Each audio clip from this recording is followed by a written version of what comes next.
economic hostage-taking that they've indebted these countries to and then bridled them with a modern-day colonialism to exploit some of their most precious commodities, this in the case of their children. But they're also using those exploitations to go after rare earth minerals in the form of cobalt. I want to speak here to Professor Ikovic here.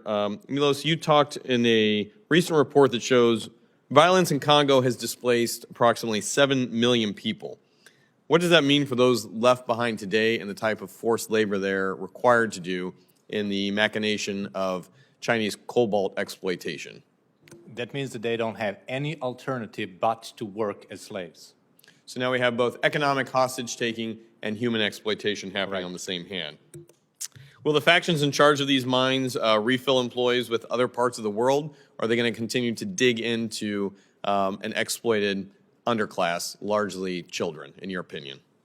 Absolutely, not only children, but all the underprivileged. As I mentioned in my testimony, almost 60 million Congolese live with under $2.15 a day.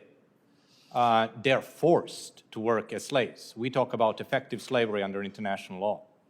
And China's even gone beyond this indentured servitude or slave labor, as you highlight locally, but they're starting to bring in others from, exploited masses around the world. Uyghurs from China, dissidents from North Korea, people that they find untenable, they send to work basically to death in these cobalt mines in the heart of Africa. Is that correct? That is exactly correct, and our problem is not enforcing U.S. laws which are already on the record. It is not as if we need new bills to remedy the situation. These grave circumstances are already covered by federal legislation. It is just that we do not have enforcement which would stop the supply chain. So long as there is demand, there will be slavery.